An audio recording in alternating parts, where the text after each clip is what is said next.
আমি 600 টাকা খরচ করে আসি সিনেমা দেখছি, সিনেমার মধ্যে আমি কিছুই পাইনি। সবচেয়ে ভালো লেগেছে নায়িকার অনেকটা কামিনীর সাথে বাজনা যেরকম সাউন্ড চঞ্চল নিয়ে সিনেমাটা নষ্ট করে ফেল দিয়েছে। চঞ্চল আসলো ওখান থেকে মনে করেন যে সিনেমা মূল কাহিনী শুরু। জীবনে খুব ইচ্ছা ছিল যে মেশিন টেকিং চালাবো। একে আমার ভাঙা ঘর তার উপরে তুফান বয়, ঠিক সেই কাজটাই হচ্ছে ঝিনাইদহের প্রিয়া সিনেমা হলে।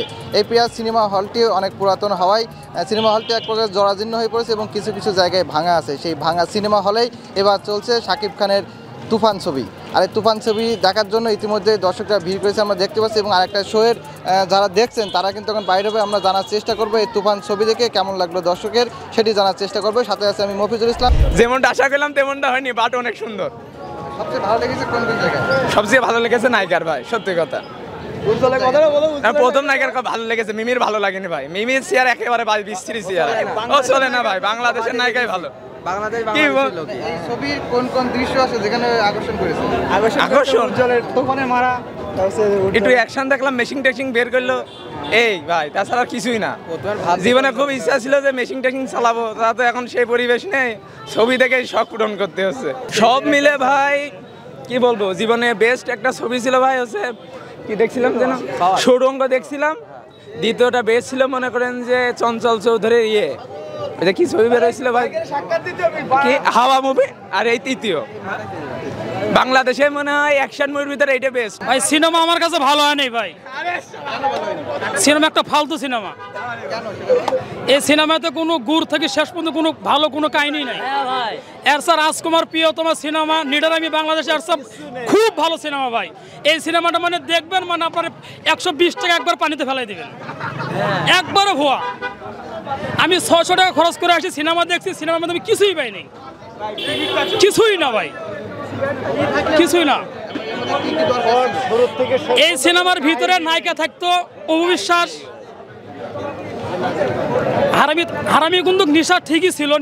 নিশা শুরু থেকে শেষ পর্যন্ত থাকা ছিল, থাকলে খুব ভালো হতো। এই চঞ্চল নিশা চঞ্চল তো কিছুই পারে না, ওটা ভুয়া। চঞ্চল নেওয়া মানে ব্যর্থ সিনেমাটা, চঞ্চল নিয়ে সিনেমাটা নষ্ট করে ফেল দিয়েছে।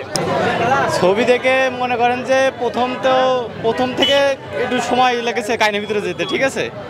আপনার 40-45 মিনিট পরে, মানে 40-45 মিনিট পরে ছবি কাহিনীর ভিতরে ঢুকে গিয়েছে। তারপরে যত সময় গিয়েছে আস্তে আস্তে মনে করেন যে মাঝখানে একটু মানে বোর লাগা শুরু করেছে। তারপর যখন মনে করেন চঞ্চল আসলো ওখান থেকে মনে করেন যে সিনেমার মূল কাহিনী শুরু। দর্শক যারা মানে সিনেমা দেখে, সাউথি সিনেমা দেখে, তারা মনে করেন যে ওই জায়গাতে বুঝতে পারবে যে আপনার ওখান থেকে শুরু হয়েছে। ওই জায়গায় সিনেমা মনে করেন যারা বসে থাকবে, সিনেমা প্রেমী যারা, তারা ওখানে মনে করেন বসে থাকবে, উঠবে না। তারপর শেষের টুইস্ট আছে, ওই টুইস্টটা আমি বলছি না। যারা হলো আপনার থ্রিলিং যারা সিনেমা দেখে যারা, তারা অনেক খুশি হবে আর কি। আর হয়তো পার্ট 2 আসবে। আর আমাদের অধিকাংশ মনে করেন যে আমাদের বাংলাদেশের ডিরেক্টর আছে, এর বাইরে শাকিব খানে হলো মনে করেন যে ব্যবহার করতে পারিনি। এই সিনেমায় ওর অনেক ইমপ্রুভ হয়েছে, আর ও তো কী লেভেলে অ্যাক্টিং করে আমরা তো জানি। মোটামুটি ভালো, বাংলাদেশের ইন্ডাস্ট্রি মনে করেন এগিয়ে যাচ্ছে। এটা হলো মানে পদচারণা শুরু হলো আর কি। ভালো লেগেছে ভাই। কোন কোন জায়গায় ভালো লেগেছে? ভালো লেগেছে যখন ওই যে চঞ্চল এসে, আমি তখন থেকে একটু উপভোগ বেশি করেছি।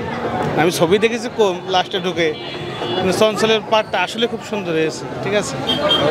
অলমোস্ট খুব ভালো লেগেছে ভাই। অনেকটা কামিনীর সাথে বাজনা যেরকম সাউন্ড, আপনার টোটালি অনেক কিছু মিল পাওয়া গিয়েছে।